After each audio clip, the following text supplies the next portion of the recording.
Well, hey, everybody. Thank you so much for attending this home renovation seminar. If you don't know me, my name is Bridget Carroll. I am a real estate broker with Keller Williams Premier Properties in Glen Ellen, Illinois, near Chicago. Today, we're going to talk about one of my favorite subjects, and that is home improvement and renovation. I'm going to be looking at this conversation from kind of two different lenses. You may be looking at your home and thinking about the renovations and changes you want to make. And the question is, where do I start? How do I do this? How do I, whether it's a small bathroom or a major project, how do I get started? Or maybe you're thinking about selling in the next, 0 to 5 years, and you're wondering, what things should I do to my property to increase the value of the home, not only for the future when I sell, but also so you can enjoy those improvements in the meantime. And I think that's such an important part of living in your house, is just enjoying that feeling of home in your space. My husband and I, over the last 6 years, have renovated almost every inch of our property, including a 3-story addition that we did. It was completed almost a year ago. And then on a daily basis, I help clients navigate the process of, purchasing properties, figuring out the money that they need to put into these properties, and working through those renovations. So let's talk about all things home renovation and design, and where do we start? I want to introduce you to my awesome panel. The first person is Dave Ligman of Ligman Construction. Dave is the fabulous general contractor who did our large project. He is a skilled tradesman and carpenter. He has a great network of subcontractors, and we absolutely loved working with him. Dave, tell us a little bit about yourself and your company. Okay. Yeah. Well, I grew up locally and grew up with a lot of tradesmen in my family doing all kinds of jobs. That's how a lot of us end up in this business, I guess. And I just grew it into a business, started out small and now to the point, new construction, new homes. But I kind of settled on I like working on older homes with custom additions. It's a lot of good challenges and it's different every day. So. That's awesome. Alessia Lofredo is my gorgeous Italian designer friend and owner of Redesign Home. We hired Alessia for our addition project, and I can't wait to tell you how influential she was in that process. Alessia, tell me a little bit about you and your firm. Hi, everybody. Yes, well, I have an interior design studio. We assist homeowners from doing small renovation or new build. We work side by side with builders and architects and develop that plan that brings all the different ideas that homeowner had maybe pinned on their Pinterest board or found them in magazines, but they do not know how to bring it to life. So between our skills of space planning, coordinating finishes and selections, and designing the interior of either a room or the entire house, then we coordinate the job with the general contractors and realize the space that they always wanted. So. That's awesome. Fabulous. And then lastly, Becky Ellingworth is with Blue Hydrangea Home Staging. She is the magic bullet on my real estate team. Almost daily, she consults with homeowners on value-driven ways to prep a home for sale, or to work with a homeowner to advise them on ways to enjoy a more organized and modern home. She also provides full staging services and installations for our team. Becky, tell me a little bit about your mission and your services. Hi, I'm Becky. I grew up in the area as well, and I work with Bridget and her team to stage homes ready for sale. Our goal for any home sale is just to depersonalize, declutter, have the home buyers come in and be able to view themselves in this space as if it were their home. So really, main goal is to depersonalize and view it as like a general walk-in, move-in ready home. Awesome. That I like the part that you told me before, like you want them to be emotionally in love with the home versus, thinking about the money and all that kind of stuff. It is, for over 80% of buyers, it is an emotional process. So to fall in love with the whole home, the furnishings and everything, like the light fixtures, the furnishings, the decor, it's extremely emotional. If they walk into a vacant home or a home that they only see projects, that's emotional as well. You want the positive side of that emotion, the attachment side. Totally. So. Awesome. Thank you. Okay. So there's a few questions I'm going to go through. If at any time you guys have any questions, feel free to put them in the chat. Or if you're watching this video later, please feel free to comment on the social media post, and we would be happy to get back with you with any questions, whether it's Alicia, Becky, Dave, or myself. The first question I know a lot of people struggle with is what comes first, right? Like the chicken or the egg? Is it the architect? Is it the designer? Do I have to get a permit? Do I not need to get a permit? What are the first steps in taking a project from concept to start? How can a homeowner figure out the roadmap for their specific project? Dave and Alicia, I would love to hear from you guys about this. And, maybe we can take two separate examples, maybe a smaller project, let's say a smaller bathroom, to maybe something that would definitely require a permit, whether it's removing a wall or an addition. I guess the question is, what comes first? Alicia, do you want to go first? Sure. Well, to your point, it depends on the size and the scope of the project. If we're looking into, which is something like a bigger picture, if we're looking into a new build or a large remodel, we do need an architect to develop the blueprint, which then the homeowner will present to a builder for bidding. If the homeowner wants to be more meticulous and trying to gather as much as possible about the potential budget invested into this remodel, then we'll connect with interior designers that also develop that blueprint, which is the flat drawings of the layout, into a three-dimensional view of the interior. So then we realize what each area is made of. So are we having tiles? Are we having hardwood flooring, millwork, decorative lighting, and so forth. So the more detail you put into that drawing package and interior design package, the easier job, I believe, and then of course Dave can comment on this, is for the builder to create a scenario for the homeowner going into a remodel or the new construction, because then at that point he'll know, where the lighting is going to go, how many items that he has to install, cabinetry work and millwork, which is additional or will cover and so forth. So what I personally say to a lot of my client or potential clients is that call us as soon as you can, because at times you can start with a designer and then go to the architect to develop the structural drawings, or most times people that already have blueprints and then come to us, it's because they can visualize the space and they need from that architectural drawings, from the blueprints, to develop all the elevation, everything that you actually look into when you walk into a room. That is what we put together and create with them. So we say the earlier the better. And then of course, once that package is developed, especially now that timing, I'm waiting for having a crew, professional crews to tackle that project, big or small.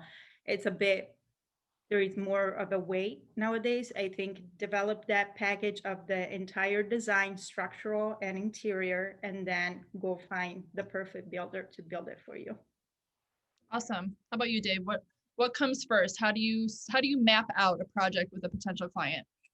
Yeah, so I do like for medium and big size jobs, I do like if, they kind of put their team together first, as far as, which is a commitment, but having a builder, having an architect and a designer working together, because there's a lot of things I could speak to as a builder, having to, tell them what it's going to cost and build their budget or try and stick to their budget, that I've had clients where they just go to an architect and he designs them what they ask for and they love it. And then they bring it to me and I tell them it's going to cost a lot more than they had hoped or budgeted for. So that, in that sense, for the bigger jobs, I would say, yeah, if you find good people, you have good references, you check them out and vet them out, and you can get them to work together, I think you'll get the best results.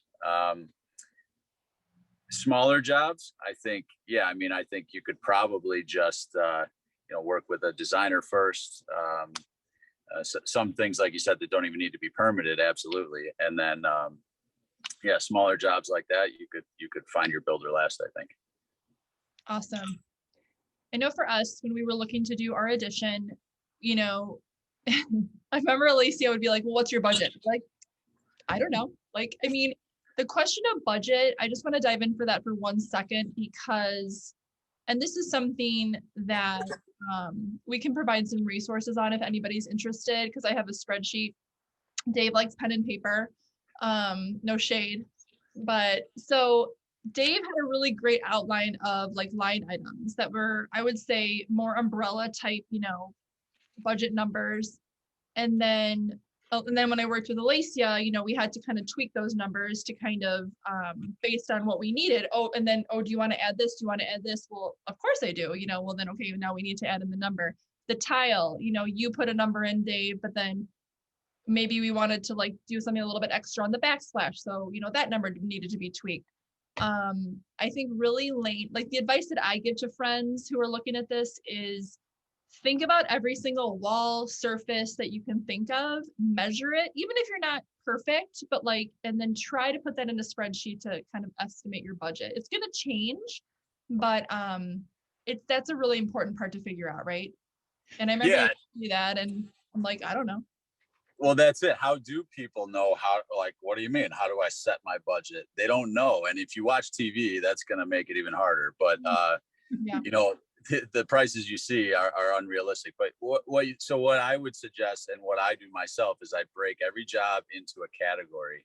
So even if you're doing just a bathroom remodel, you can break it down to plumbing fixtures, flooring, drywall, trim, things like that, just basic categories. And if you cover every aspect of that job, then you can start doing a little research, asking a lot of questions, and plugging a number, an amount into each category. And it simplifies it so that if you do decide to go over, where it's coming out of and what else it's going to impact, for example. So yep. I think that word you used, research, is perfect, because you'll have a measurement, and then I'll take that measurement and you'll give an allowance, a pretty good estimate. But obviously tiles can range in price from $3 a square foot to $100 a square foot. So doing a little bit of research of what you're attracted to, whether it's your Pinterest board or, if you have engaged in design. So yeah, I think that's great. Alicia, anything else to add?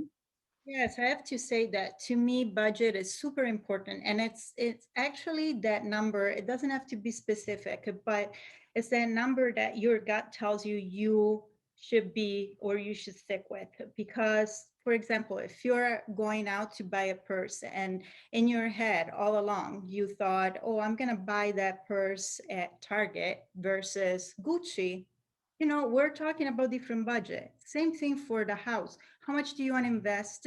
You don't leave, you don't go meet your architect, builder, designer saying, I want to buy a Target bag, and you leave with a Gucci. It doesn't happen because be pre-approved for a budget, you have to or save a certain amount of budget. So I think it's a question that you can answer early on. Then how to spread that budget with your project, then it's something that we can help you do based on that total number. But you have to have that idea, which I think most people do have. Yeah. Sometimes it's hard for them to say it out loud because it's scary. It's always a big number, but I think it's important because if you come to us, for example, and you give us a number and then we develop that design, but meeting that number you give us and it doesn't reflect all the finish and the texture that you want then it's a waste of time for you. So we want to help and assist the homeowner. Or maybe it's something you decide to wait a few years to save up for, like whoever. Yep.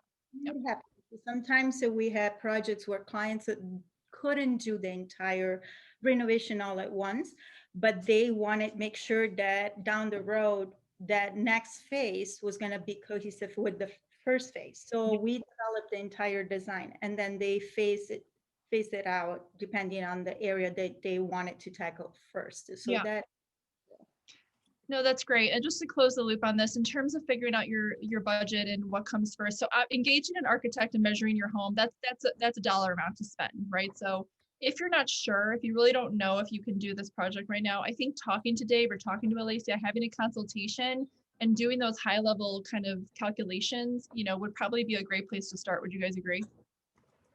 I think so. Yeah, I think having the conversation early on, like I said, you don't want to Yeah. design something that you can't afford or don't want to afford. So yeah, I think that starts early on, definitely. Okay. And then in relation to budget, can you guys talk a little bit about COVID? How has COVID affected, I know it has affected, but tell us a little bit more on a higher level in terms of building material costs, lead times, what's been going on in your worlds with relation to COVID and all that good stuff, bad stuff. Yeah, a lot of challenges. That's why I'm driving home right now. I was stuck on a job because the lead times are like I've never seen in my entire life, and the prices as well for materials. And it started with just lumber, but for an example, a year and a half ago, a 2x4, a stud like a pre-cut was about $2 for good quality. Now it's over $11. Oh my God. So it is a significant difference. And my estimates. So Bridget, when I did your original estimate on the lumber package, I could hold that number for 60 days, and it set it right on my estimate. And now they will hold it for 3 days. So even my contracts that I have out right now, I've told people this has to just fluctuate with the actual price that I pay. Mhm. So you're going to have to pay what I have to pay. And that's just the way it is, because I don't want to pad my bill unnecessarily, but I also shouldn't lose either in that sense. So that's been really volatile to get. And it's not just lumber, it's cabinets and, copper for plumbing, PVC and siding and flooring and everything like that is really expensive right now, supply and demand type of thing. And the other thing that's making it really challenging is lead times. Normally I could build your addition and knowing that minor things are going to change along the way, I would frame your addition and then take my actual measurements so I can get everything exactly perfect for your custom cabinets, for example, right? Well, then I would place the order and I'd get the cabinets in 3 to 4 weeks, for a high-end cabinet. Well, by that time, I've got all the electric in, I've got it insulated and drywalled, so the timing would just work out perfect. Now, if I wait to order your cabinets, they're 8 to 10 weeks. So now I've got your house ready for cabinets and I'm still waiting for another month. So, it's a big problem and it's hard to coordinate. And, if you're living through that project and that process, that's not fun. So yeah, it's challenging right now for me. Yeah. How about you, Alicia? Kind of the same, but for different material. So I don't go and buy studs or nails and whatnot, but textile has been super challenging. So and it's interesting because since last year, when everybody was home, a lot of people decided to remodel. A lot of the people decided to not necessarily remodel because they're living in the house, but they wanted to spruce up their spaces, or they never had good quality furniture. They finally wanted to do that. Mhm. And it was great. We've been doing a lot of projects that way, that it doesn't involve a lot of construction, but allows for the space to look fresh and new for the owner. And I have the perfect example. We started back in January 2020, thinking that it was going to be easy peasy, 4 months, so we'll get everything done. We photographed that room because it turned out really pretty, but just last week. So a year and a half later, 4 chairs. I mean, all these pieces are custom. So it's not anything that you can go to the store and purchase the floor or they have in the warehouse. So, and that's why I'm referring to textile. Anything that you need to apply to a chair, a sofa, any upholstery, any window treatment, all that, it's back order. Or we get calls when finally the upholstery shop receives the fabric, opens it up, and the fabric is damaged. So now we waited 4 months to receive that, and now we have to go and select other fabric and wait that much longer Yeah. for one piece of furniture. So it's been very challenging. I feel for the homeowners because they thought, hey, let's not do a big construction job so we can be quick and enjoy this room. And at that point, I'm like, you should have done the construction and at least you would have improved a little more if you needed more space or a different layout. But ultimately, I think we are very fortunate because we've been working with clients that are very understanding of the situation overall. It's not just Illinois or Chicago, it's the entire world. Yeah. So, but the price point on products, it's also like Dave said, changing constantly. So we have Yeah. to make sure that, which we understand it's hard for the homeowner to pull the trigger on certain things, but we have to a bit pressure them into making that decision. Otherwise, especially for us, we work with a lot of vintage, unique pieces. If we don't purchase that rug on the spot or that piece of furniture that was built once 100 years ago, you're not gonna find it. So it's kind of, I don't know. I don't want to be pushy, but in a way we are lately, just Yeah. for Right. your own good, not for. Provide, well, you're being an advisor, you're telling them this, the realities of the market, and that's what we all have to do on a daily basis, right? Just Oh, guide them right. in the right direction. Dave, do you have any predictions for like the next, I don't know, 0 to 6 months in terms of pricing of everything? Well, I don't, I don't, I've said this a couple times already, but I don't think it's going to go any higher. And from everything I've been reading, I think it's supposed to kind of stabilize and drop, but they say that could be 18 to 36 months to start dropping Yeah. noticeably. So I think the next 0 to 6 months, I think a lot of people are busy and prices are going to remain high. Yeah. Yep. Okay. All right. Awesome. Good time. Thanks, COVID. So I would like to talk just for a second about, selecting the right contractor.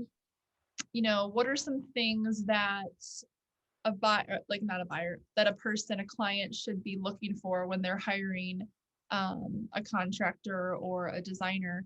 And I guess the other question is, that I'll speak to for a second is, hiring a designer. When we when we did our addition project, I'm the queen of like making decisions for my house and then like regretting them later.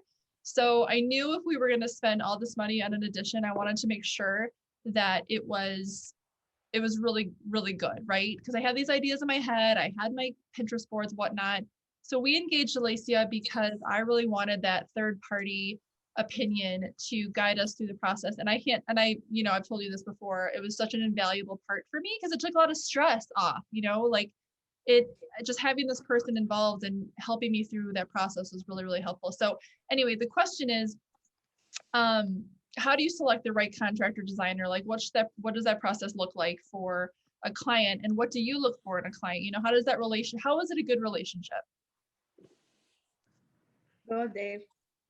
So I worked with Alicia for the first time on your project, and I've worked with many other designers now at this point, and I would say that is an important relationship because you want somebody who has an understanding of construction. I've had people just say, "Oh, I just want you to do this," and they've said it too late, where now that requires a ton of changes, or they don't doing that entails. And I think to find that good team, you got to just check references. Do everything you would think to do, right? To talk to former clients, look at former projects. I think most of the people I end up doing work for, they see me on a job and they come up and talk to me, and or it was just a referral, right? So they feel comfortable in the person that you worked for, that they know, et cetera. So I think that is huge. I would not think of spending any kind of money without vetting that person out first. And, if it's a job that doesn't require a permit, it's all the more important that you make sure that they have insurance and are licensed and bonded, et cetera, because the permit process will vet that out depending on the town. But if you're not doing that, then you really need to make sure that the person you're, don't just shop on price.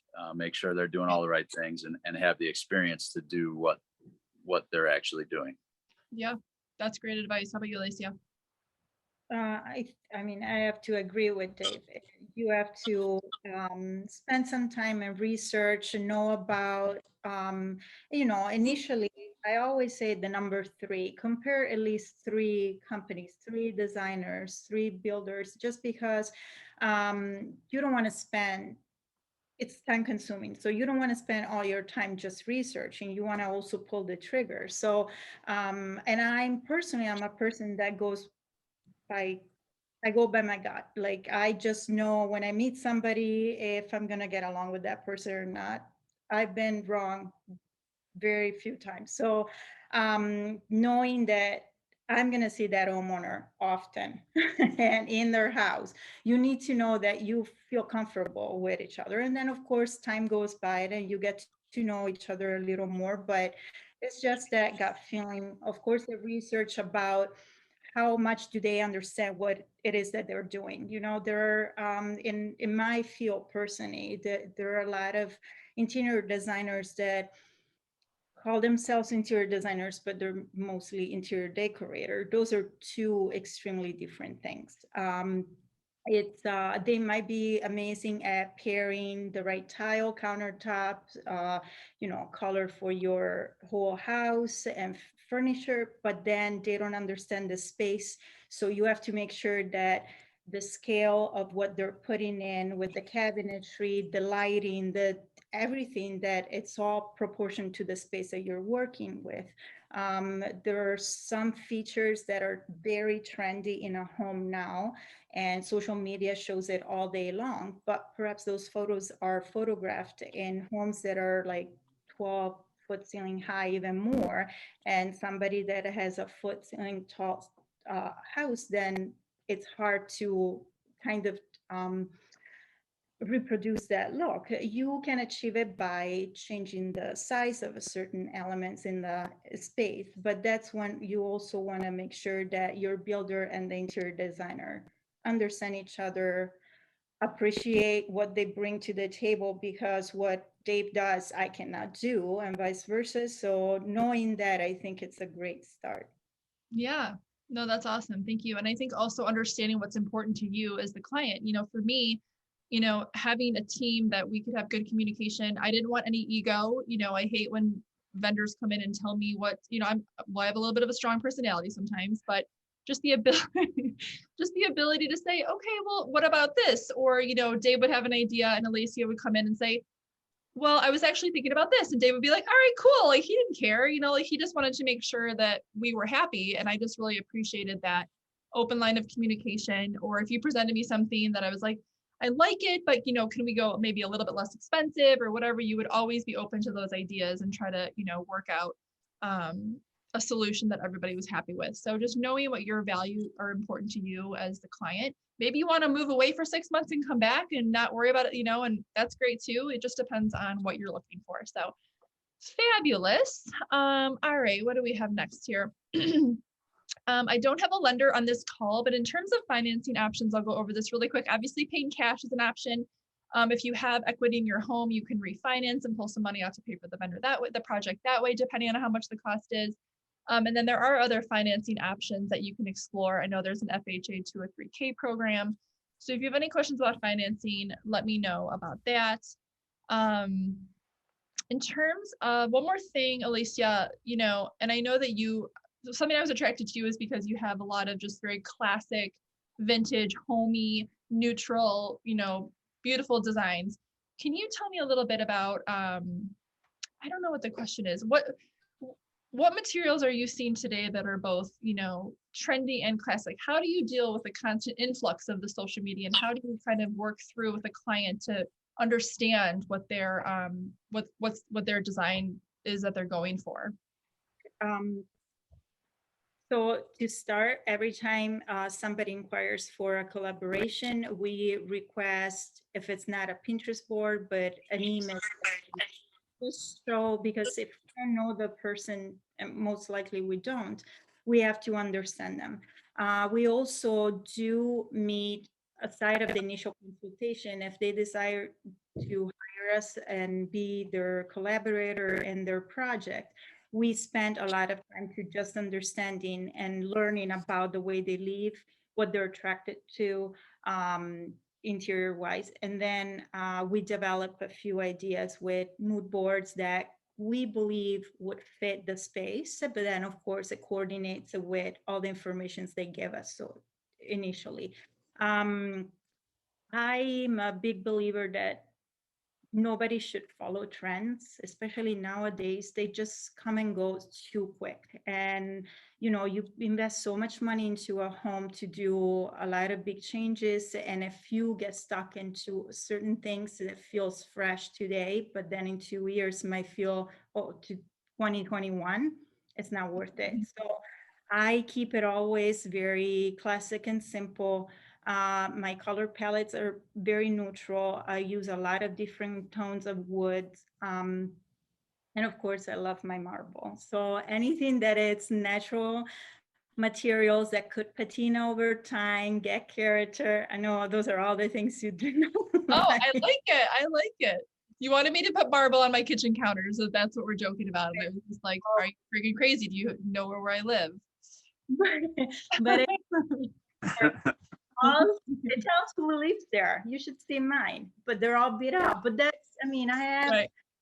3 young kids, and it's good. That's how you build memory. One thing that I learned about this country, which is very different from Italy, if people buy your house, they will keep it the way it was your house for about 6 months, and then they change completely everything to suit their style. It's very unlikely that they keep every single thing the way it was done, even if it's a new build. I have a lot of clients that have new build, but they want to change it because it doesn't fit their aesthetic or it doesn't fit the lifestyle that they live in the house. So make it personal. Do not get stuck on trends. Just timeless, classic, and layers. You are a colorful person, layer it with textile, art. Don't, that's personal. Yeah. No, I love it. I love that. Yeah, you've made me really appreciate just, that feeling of home, like being comfortable, making it the space that's for you and your family. I love that. All right, Beck. So many times when we stage a property, the homeowner will say to us, oh my gosh, I wish I had done this years ago, right? Like, and they're not necessarily doing a renovation or a project. Can you touch on some things that we do for homeowners to sell their house that maybe somebody could use like just today, right? And, just to be able to, going back to the point of enjoying your home more, like what are some things that you would recommend? So at Alicia, to piggyback on her point where she was talking about neutral and classic and the easy updates to make your home more appealing to buyers, those updates, do them now. Don't wait to the day before, like you're going to meet with us, our walkthrough, to start considering like, ooh, how does my home appear to people that are walking through? So a lot of times when Bridget and I are walking through homes, we look at the paint colors on the walls, wallpaper, light fixtures, and decor. And we make suggestions. We give them a punch list of suggested items that we would recommend updating. A lot of times sellers then, after those updates then get installed or the painters come through, our handyman comes through and fixes things, tighten things, they do look around their home now and they're like, well, why are we selling? Why are we moving? This all looks so good. Like, oh no. Yeah, do those renovations, those updates, the painting, fixing the little things that need fixing, do those now and enjoy your space. That, like Alicia was talking about, that feeling of home, it'll give you a whole new level of feeling of home, that this is your space, you made it more personal, and now you can enjoy it before selling, way before selling. Yeah. And a lot of that, and the thing too is we never force anybody to do anything. If they absolutely love their, bright green walls, well, if they're going to sell, that's one thing. But like the thing is, they always say, oh, I wish I had painted that, 3 years ago. I wish I had whatever. So do it now, even if you're not going to sell. Well, Yeah. I really appreciate you guys coming on and chatting about this. I want to keep this a little bit short and sweet.